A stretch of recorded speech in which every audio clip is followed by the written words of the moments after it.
ជំរាបសួរពុកម៉ែបងប្អូនមកថ្ងៃនេះខ្ញុំមានចំណេះដឹងខ្លីៗចង់ចែកម្លែកនេះពុកម៉ែបងប្អូនតើទូរស័ព្ទពុកម៉ែបងប្អូនលេងគឺលោតពាណិជ្ជកម្មមែនទេបើលោតដូចនេះតោះទៅធ្វើតាមវីដេអូខ្ញុំទាំងអស់គ្នានេះយើងចូលក្នុង setting យើងអស់រកពាក្យ app ពុកម៉ែបងប្អូនកន្លែង app មក app ណាអញ្ចឹងយើងយកលើគេនេះមក list app បន្ទាប់មកគឺយើងអស់រកកម្មវិធីមួយនេះពុកម៉ែបងប្អូនគឺអស់រកកម្មវិធីមួយហ្នឹងនេះជាមួយឈ្មោះកម្មវិធីវានេះណាហើយនឹងរូបរាងវានេះពុកម៉ែបងប្អូនចំណាំមកវាច្បាស់ទៅបើសិនជាទូរស័ព្ទពុកម៉ែបងប្អូនមានបញ្ញាប់ uninstall ចេញហើយទៅកុំឲ្យរំខានណាកម្មវិធីហ្នឹងគឺរំខានមែនវានាំពាណិជ្ជកម្មមកពុកម៉ែបងប្អូនវានាំពាណិជ្ជកម្មផ្សេងមកពេលដែលយើងអស់លេងកម្មវិធីផ្សេងគឺវាលោតតាប់ណាពិបាកគ្រប់គ្រងទូរស័ព្ទណាអញ្ចឹងយើង uninstall កម្មវិធីនឹងចោលហើយឥឡូវយើងរងចាំមើលយើងលេងមកសតុះតើវាលោតទៀតអត់ណាគឺមុខសញ្ញាគឺមានតែកម្មវិធីនឹងមួយទេបងប្អូនណាគឺទូរស័ព្ទមានបញ្ហាមកគឺខ្ញុំលុបតែ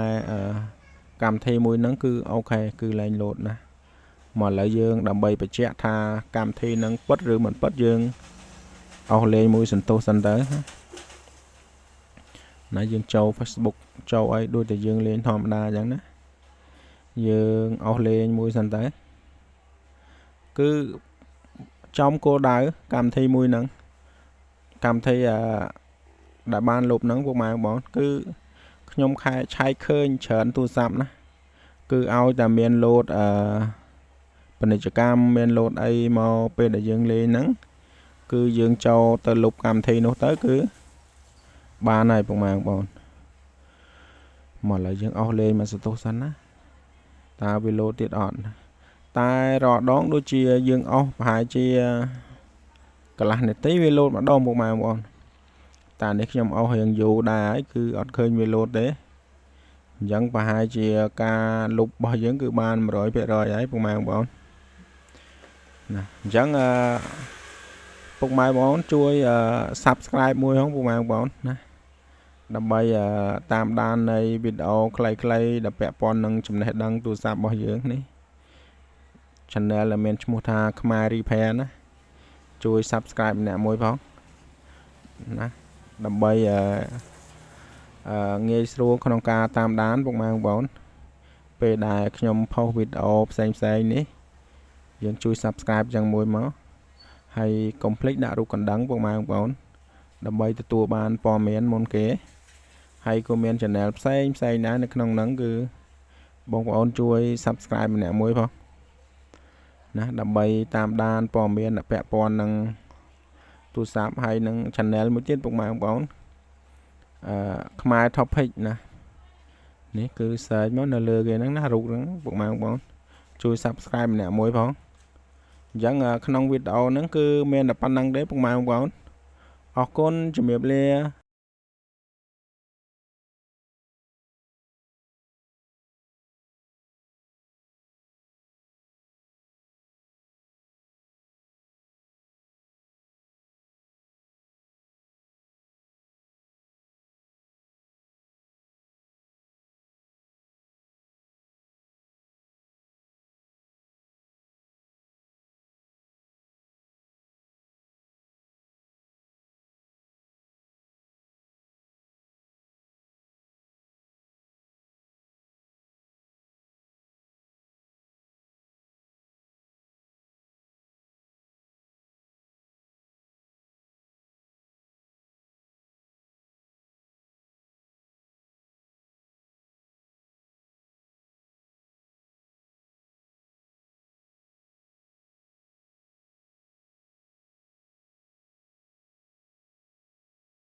ជំរាបសួរពុកម៉ែបងប្អូនតើការប្រើប្រាស់របស់បងប្អូនរាល់ថ្ងៃជួបបញ្ហាដូចនេះមែនទេយើងប្រើគឺវាលោតពាណិជ្ជកម្មតាប្រេះតាផ្ដាស់ណាពុកម៉ែបងប្អូនមកថ្ងៃនេះខ្ញុំមានចំណេះដឹងដែលតាក់ទងនឹងការលោតពាណិជ្ជកម្មនេះចង់ណែនាំជូនពុកម៉ែបងប្អូននេះយើងចូល setting ហើយយើងចូលកន្លែង app ហ្នឹងមកពុកម៉ែបងប្អូននេះចូលហើយយើងអោសទៅរកនេះកម្មវិធីមួយនេះពុកម៉ែបងប្អូនណាកម្មវិធីមួយនេះគឺវាមានបញ្ហាអញ្ចឹងគឺមកដល់ពីកម្មវិធីមួយហ្នឹងទេពុកម៉ែបងប្អូននេះគឺចំណាំមុខវាច្បាស់ដែរនេះកម្មវិធីនេះពុកម៉ែបងប្អូនណាអញ្ចឹងយើងចូលទៅយើងធ្វើការ uninstall វាពុកម៉ែបងប្អូនយើងuninstall វាចោលទៅណាគឺលុបចាញ់ទៅនេះរងចាំតិចសិននេះអញ្ចឹងកម្មវិធីហ្នឹងគឺត្រូវបានលុបរួចរាល់ហើយចាំមើលយើងអស់លេងមួយសន្ទុះតើវាមានលោតពាណិជ្ជកម្មមកទៀតអត់ពុកម៉ែបងប្អូនមកឥឡូវយើងទៅលេងមួយសន្ទុះសិនណាហើយតើវាលោតមកទៀតអត់វាពិតជារំខានមែនពុកម៉ែបងប្អូនគឺយើងប្រើងាកលោតពាណិជ្ជកម្មងាកលោតពាណិជ្ជកម្មអញ្ចឹងបើពុកម៉ែបងប្អូនរកវិធីលុបមិនឃើញទេជួយចូលទៅក្នុងដូចក្នុងវីដេអូហ្នឹងទៅយើងទៅ delete ទៅ uninstall វាចេញពីកន្លែងហ្នឹងវានឹងឈប់លោតហើយពុកម៉ែបងប្អូនណាមកឥឡូវយើងធ្វើការប្រើប្រាស់លេងតិចសិនតើកម្មវិធីនេះវាលុបចេញបាន 100% អត់ពុកម៉ែបងប្អូនសម្រាប់ទូរស័ព្ទផ្សេងរបស់ពុកម៉ែបងប្អូនគឺឲ្យតែមានលោតពាណិជ្ជកម្មគឺដឹងតែមានកម្មវិធីហ្នឹងហើយពុកម៉ែបងប្អូនណា